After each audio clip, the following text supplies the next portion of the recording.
अब समझने की कोशिश करते हैं कि ये जो ई होता है, जो हमारे पेपर्स में अक्सर आ जाता है, ये होती क्या चीज़ है। तो अगर मैं कैलकुलेटर में ई डालती हूँ तो ई की ये वैल्यू मेरे पास आती है। बेसिकली ई एक इरेशनल कांस्टेंट है, मतलब ई की जो डेसिमल एक्सपेंशन है वो कभी रुकती नहीं है, कभी ख़त्म नहीं होती, और इसके बीच में कोई पैटर्न नहीं फॉलो हो रहा। तो ई एक इरेशनल कांस्टेंट है। अब ये जो इरेशनल कांस्टेंट है ये आता कहाँ से, उसको समझने की कोशिश करते हैं। तो मैथ्स में हम अक्सर ग्रोथ के बारे में पढ़ते हैं। जब हम छोटे होते हैं तब छोटी ग्रोथ के बारे में पढ़ते हैं, जैसे कि 1+2 2+3 ऐसे। फिर मल्टीप्लिकेशन पे पहुंचते हैं, उसके बाद थोड़ा लेवल और अप हो जाता है तो फिर 2² 2³ ऐसे एक्सपोनेंट्स के बारे में पढ़ते हैं। लेकिन अब हम ई के बारे में पढ़ेंगे, जो उन सबसे बड़ी ग्रोथ है। तुमने कई बार कई जगहों पर लिखा हुआ पढ़ा होगा एक्सपोनेंशियल ग्रोथ, जो कि ग्रोथ की सबसे बड़ी टाइप है, सबसे ज़्यादा ग्रोथ है। तो ये एक्सपोनेंशियल ग्रोथ आखिर होती क्या है, उसको समझने की कोशिश करते हैं। पहले तो इसको एक बैंक के एग्जाम्पल से समझते हैं। सपोज़ करो मैंने एक बैंक में अपना 1 रुपया इन्वेस्ट कर दिया। अब बैंक्स क्या करते हैं, अगर मेरे खाते में 1 रुपया इन्वेस्टेड है तो वो 1 रुपया तो रहेगा ही मेरे अकाउंट में, प्लस वो मुझे अपने अकाउंट में इंटरेस्ट भी डालते रहते हैं मेरे अकाउंट में। सपोज़ करो कि ये जो बैंक है ये ऐसे इंटरेस्ट देता है कि 100% रेट ऑफ इंटरेस्ट है इसका। मतलब अगर मैं 1 रुपया डालती हूँ बैंक में तो इंटरेस्ट भी मुझे 1 रुपये का ही मिलता है। 2 रुपया डालती हूँ तो 2 रुपये का इंटरेस्ट मिलता है। ऐसे इसका इंटरेस्ट चलता है, ठीक है। और हर साल ये 100% पे मुझे इंटरेस्ट देता है, ठीक है। तो पहले मैंने 1 रुपया डाला, अब 1 साल बाद मेरा 1 रुपये का 2 रुपये बन जाएगा, क्योंकि 1 रुपया तो मेरे खाते में है ही, प्लस 1 रुपये का मुझे इंटरेस्ट मिल गया, ठीक है। 2 साल बाद क्या होगा, 2 रुपये तो मेरे खाते में है ही, प्लस 2 रुपये का मुझे इंटरेस्ट मिल जाएगा, 4 रुपये। 3 साल बाद क्या होगा, 4 रुपये तो मेरे खाते में है ही, प्लस 4 रुपये का मुझे इंटरेस्ट मिल जाएगा, 8 रुपये, एंड सो ऑन। बेसिकली ये क्या चल रहा है, 2⁻x जो होता है वो चल रहा है यहाँ पर। 2⁻0 1 होता है, 2⁻1 2 होता है, 2⁻2 4 होता है, 2⁻3 8 होता है, एंड सो ऑन। 8 का फिर 16, 16 का 32, 32 का 64, ऐसे ही चलता जाएगा। लेकिन क्या नेचर में या फॉर दैट मैटर बैंक्स में भी ग्रोथ ऐसे होती है कि 1 साल बाद एकदम से एक बटन दबाया और पैसे दुगने हो गए? नहीं, ग्रोथ हमेशा थोड़ी सी ग्रेजुअल होती है, धीरे धीरे होती है, और रोज़ होती है, और ना रेगुलर बेसिस होती है ग्रोथ। सिमिलरली पैसे के साथ भी है। पैसा भी एकदम से ऐसे नहीं होता कि तुमने 1 रुपया इन्वेस्ट किया, 2 साल पूरे 1 साल तक तो वो कुछ था ही नहीं, और 1 साल जैसे ही ख़त्म हुआ वैसे ही वो 2 रुपया बन गया।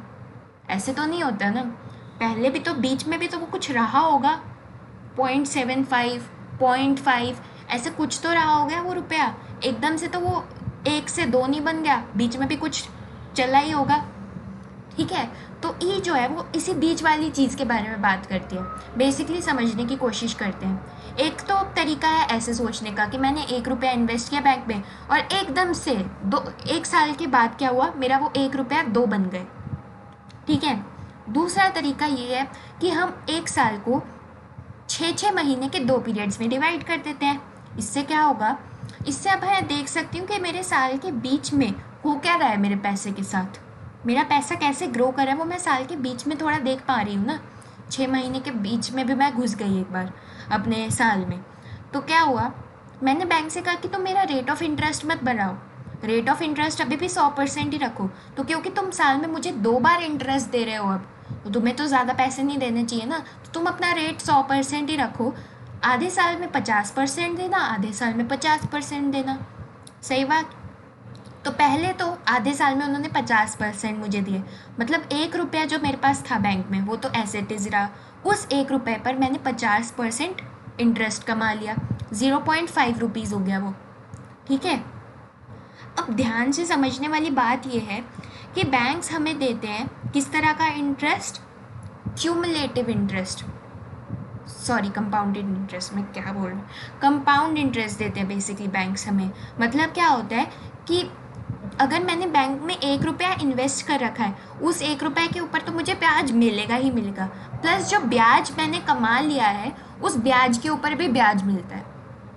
बेसिकली क्या है, मतलब कि इस 1 रुपये के ऊपर तो मैं 0.5 रुपीज़ आगे भी कमाऊंगी, जो बचा हुआ आधा साल है उसमें, लेकिन ये जो 0.5 मैंने कमाया हुआ है और ये जो मेरे अकाउंट में डिपॉजिटेड है, इसके ऊपर भी मैं कुछ ना कुछ अमाउंट कमाऊंगी, इसका भी 50% मैं इंटरेस्ट कमाऊंगी। ऐसे ही बैंक्स चलते हैं। कंपाउंड इंटरेस्ट बेसिकली बैंक्स देते हैं क्योंकि हर पैसे से पैसे क्रिएट होते हैं, मनी क्रिएट्स मनी। अगर मेरे पास 100 रुपये हैं तो उस 100 रुपये से मैं पैसे कमा सकती हूँ। अगर मेरे पास 100 रुपये नहीं भी है, 55 रुपीज़ हैं, तो भी बैंक ऐसे तो नहीं कहेंगे ना कि पहले 55 का 100 पूरा करके आओ, उसके बाद ही तुम पैसे कमा सकते हो। नहीं, उस 55 से भी चलो, मैं कुछ ना कुछ तरीके से पैसे तो कमा ही सकती हूँ। चाहे उतने नहीं कमा सकती जितने 100 वाला बंदा कमा सकता है, लेकिन 55 से भी मैं कुछ ना कुछ तो कमा ही सकती हूँ ना। तो बैंक ऐसे तो नहीं कह सकता मुझे कि जब तक तुम्हारा 1 रुपया पूरा नहीं होगा तब तक हम इस 0.5 को कंसीडर ही नहीं करेंगे, इससे तो तुम्हारी कोई कमाई नहीं होती। नहीं, क्योंकि पैसा चाहे कितना भी कम क्यों ना हो, कम होगा तो कम कमाएगा, लेकिन पैसे से हम कुछ ना कुछ तो कमा ही सकते हैं। किसी जगह पर तुम पैसे को लगाओगे, कुछ उससे खरीदोगे, कुछ बनाओगे, कुछ ना कुछ करोगे, तो पैसा तो तुम कमा ही सकते हो, चाहे कितने भी कम पैसे से तुम शुरुआत करो। सही बात है।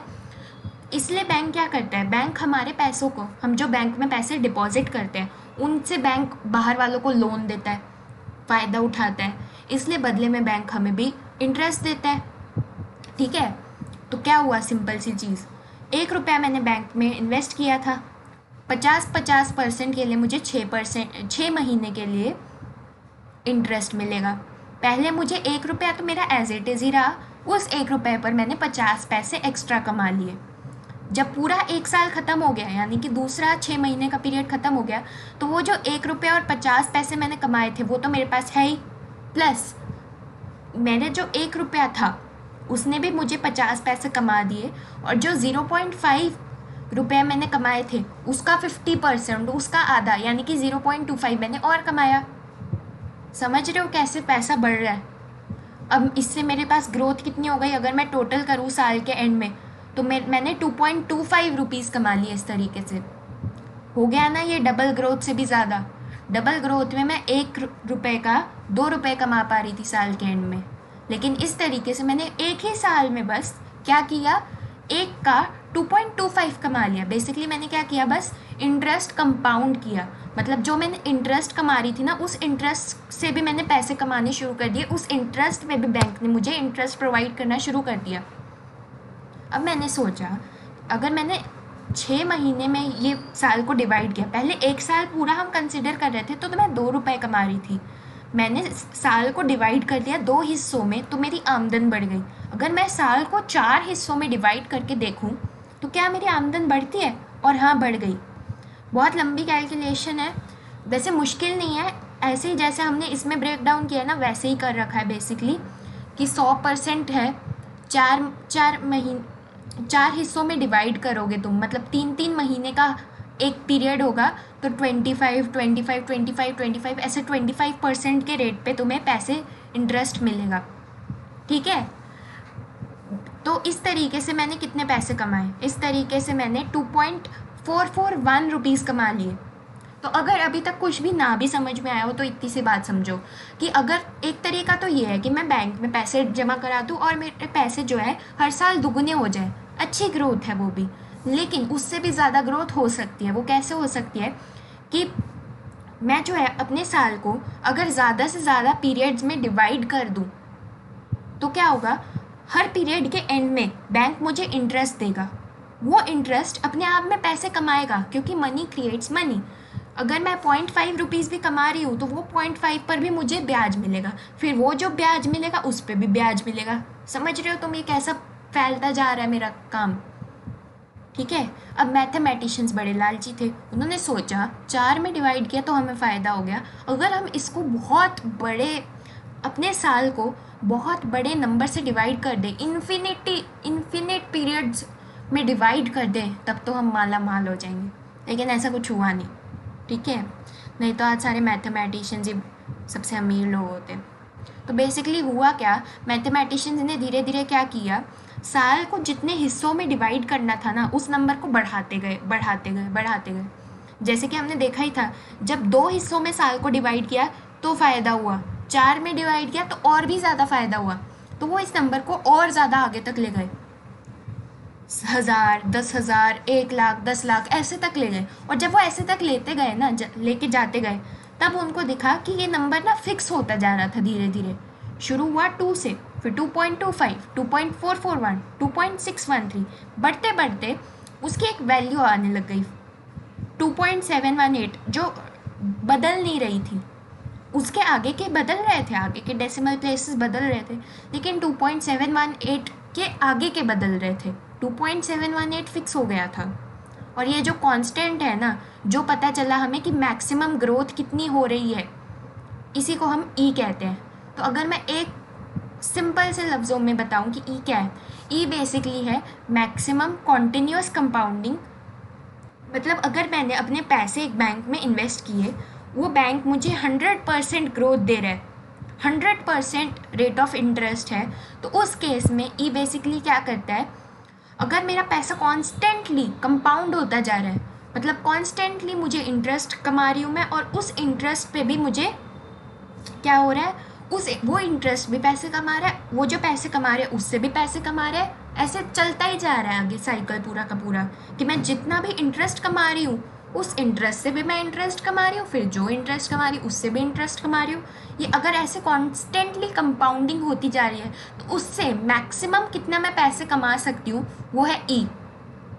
ठीक है, अब ज़रूरी तो नहीं है कि हर बार हमारा ग्रोथ रेट 100% हो, और अभी तो हमने बस 1 साल को कंसीडर किया, हो सकता है हम 5-6 साल के लिए इन्वेस्ट कर दें, तो उसके लिए हम क्या करते हैं, उसके लिए हम बस ई को एडजस्ट कर लेते हैं, ई के फॉर्मूला को एडजस्ट कर लेते हैं। तुमने कई बार देखा होगा कि e to the power of x ऐसे हमें दिखता है, जैसे इस क्वेश्चन में भी दिख रहा है e to the power of x minus y. तो ई की पावर्स क्या होती है, बेसिकली ई की पावर में हम अगर हमें एडजस्टमेंट करनी हो तो हम क्या करते हैं, ई की power E to the power of R T, जिसमें आर जो है रेट, अगर हमारा रेट 100 के अलावा कुछ है ना, सपोज तुम्हारा रेट 200% की ग्रोथ है, तो तुम उसके हिसाब से इस फॉर्मूले को एडजस्ट करके अपना हम ई को एडजस्ट कर लेते हैं। बट ई बेसिकली वो ग्रोथ है कि अगर हम कॉन्स्टेंटली, अगर मैंने जो पैसे इन्वेस्ट किया उसको कॉन्स्टेंटली उस पैसे से जो इंटरेस्ट मैं कमा रही हूँ उस इंटरेस्ट पे भी इंटरेस्ट कमाऊँ, और फिर वो जो इंटरेस्ट मैं कमा रही उस पे भी इंटरेस्ट कमाऊँ, तो मैं कितना मैक्स टू मैक्स पैसा कमा सकती हूँ, वो है ई। ठीक है, और ई हमें बेसिकली ग्रोथ की जहाँ पर भी बात आती है, सिर्फ पैसे नहीं, नेचर में हर जगह हमें ई दिखने को मिलता है, क्योंकि ग्रोथ हमेशा नेचर में कंपाउंडिंग ग्रोथ होती है। ठीक है, तो इसलिए हर जगह पर हमें ई देखने को मिलता है। तो यही है ई।